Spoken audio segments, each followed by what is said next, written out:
Hello, hello, hello, and welcome to Beverly's Kitchen. It is me. My name is Beverly Lucas, and I am the host of For the Love of Cooking Fridays. What do we do on Fridays? We try to put together a delicious meal from scratch that is better than the restaurant. What are we going to make today, Beverly? Let me think about it. Today we are making something extra special. It has lots of ingredients, so you have to make sure that you are paying special attention because this is something that you are going to just love. We are making gumbo. Yes, Southern style gumbo with all the fixings that you can think of. We have the crab, we have the shrimp, we have the clams, we have the andouille sausage, and it is going to be so good. And I want you to come along with me. This meal is one of the recipes that is in my cookbook, For the Love of Cooking. So I want you just to follow along with me. And because this is a little bit more complicated, I thought I needed some special help. So I have a friend that I grew up with in Utica, New York, and she's with me for the weekend. And I thought, well, what better thing to do with a friend than to be in the kitchen cooking? And she also loves to cook. And her name is Karen. And Karen, come on and show the people who you are. Hey! So Karen and I, we have prepared all the ingredients and we are going to get started to show you exactly what you have to do to make gumbo, again, that is better than the restaurant. Okay, let me introduce some of our ingredients to you. Of course, we have to have our crabs. So we have some large size crabs. These are Maryland blue crabs. If you don't know, I am in the state of Maryland. And if you are from Maryland, you know all about the blue crabs. Also, one of our featured ingredients will be our little neck clams. We have our andouille sausage. We have a can of spicy tomatoes. These are Rotel. These are Rotel tomatoes. Come on, Karen. We also have crab meat, diced chicken. Those are the meats. Oh, I'm sorry. And shrimp. And the shrimp we have in two different sizes. We have diced onions, white, diced green peppers, diced green celery, and from Beverly's garden, we have some okra, fresh out of the garden, some flour, a stick of butter, a jar of clam juice, excuse the disarray here, some Worcestershire sauce, and then for the herbs we have scallions, bay leaves, thyme, and garlic. Thank you. You're welcome. Okay, so let me tell you a little bit about the chicken. You can bake your own chicken, or you can go to the grocery store and you can get a rotisserie chicken. And so that's what I did to save some time. And also one ingredient, of course, you know, when you have gumbo, you want to have it over rice. Yes, I could make my own rice. Yes, I very well could. But instead of doing that, I just went to the Chinese restaurant and I have some rice. Okay, so the first thing that we're going to do is we're going to make a roux. A roux is what we make in order to have a thickening ingredient for our gumbo.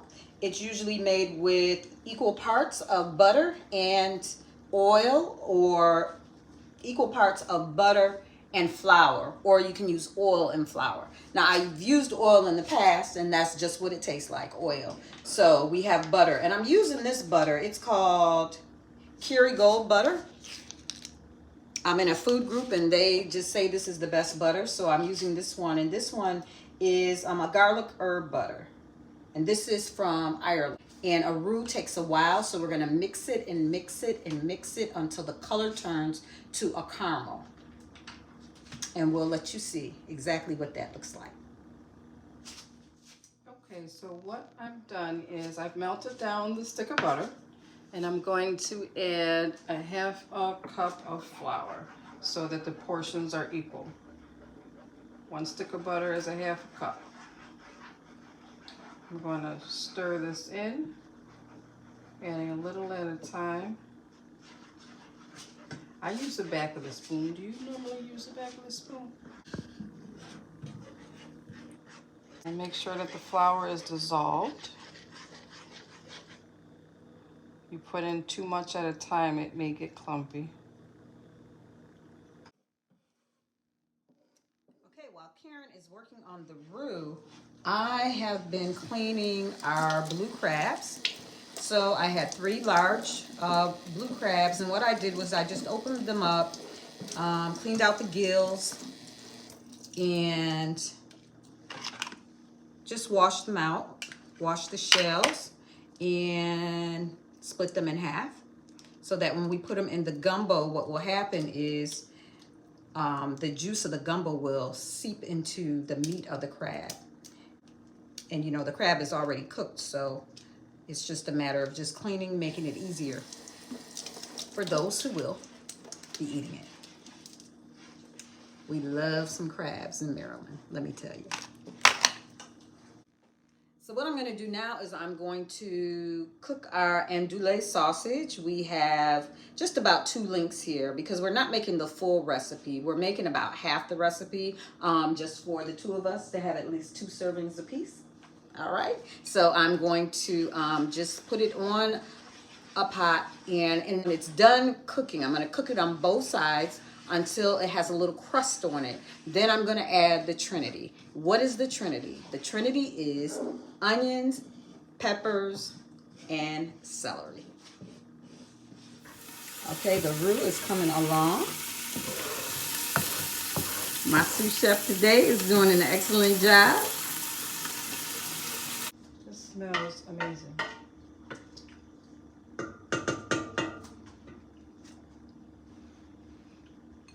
Next, we're going to put in the tomatoes. Again, this was a can of Rotel.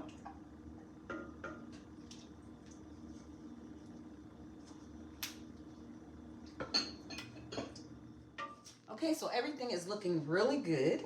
We've been in the kitchen for about 2 hours. Oh, it has been, yes. Yeah, right. It's been about 2 hours doing the preparation. So again, we have the roux on standby. What I'm about to do now is I'm going to add the chicken. Again, this is rotisserie chicken. It's just cut up. We've tasted the broth of the gumbo, or the sauce of the gumbo. We've added some garlic powder and onion powder and a little bit of sugar. Of course, some salt and pepper. And we're going to let the chicken cook for a minute, and then we are going to add the roux. Now that we're almost towards the end, we're going to add some okra. It won't cook too long, and we'll maintain that crunch.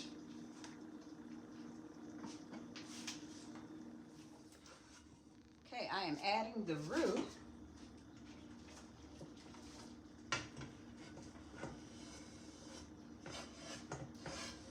Perfect caramel color. It's going to add taste and another layer of flavors. Because you know, in this kitchen, we love layers and layers of flavor. Now we are going to put the clams in. Again, I'm using little neck clams. When I brought them home from the store, I made sure that I washed each of the clams. And when you're running it under cold water, you can kind of feel the sand coming off of the clams. This is about 50. So we're going to put this in. And then we're going to cover, and it's going to take about 10 minutes for the clams to open. And always remember, if a clam does not open, that means that clam is not alive, so you want to make sure that you discard it. But all these clams, as I wash them, they close real tight which told me that they were alive and they were good. And we're gonna put this on and we're gonna let it simmer for about 10 minutes. Okay, we are down to the last ingredients. If you could smell the goodness going on in this kitchen, the clams have opened, and now I have our shrimp. And what I did was I used some Old Bay, and I sprinkled the Old Bay on the shrimp. And now we're just going to put the shrimp in. And you know, shrimp does not take a long time to cook.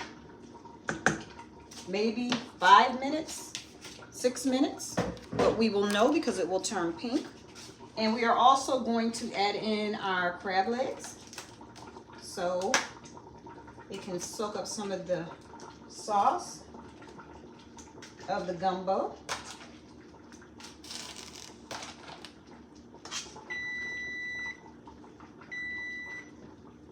Always use that timer.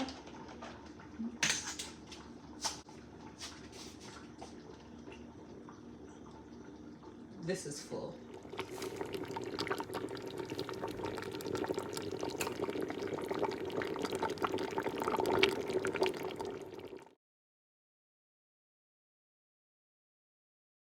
I'm gonna have Karen to just go ahead and just try a little bit, and she helped make it, so I hope it's good. Amazing. Delicious. Is it good? It's pretty good. All right, you ready to eat now?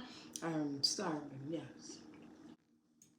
Thank you so much for taking this journey with us to make this excellent gumbo. If you like this video, why don't you do me a favor? Why don't you leave a comment, give me a thumbs up, but most of all, subscribe to my YouTube channel. And as I leave you for today, always remember to do what it is that you love to do.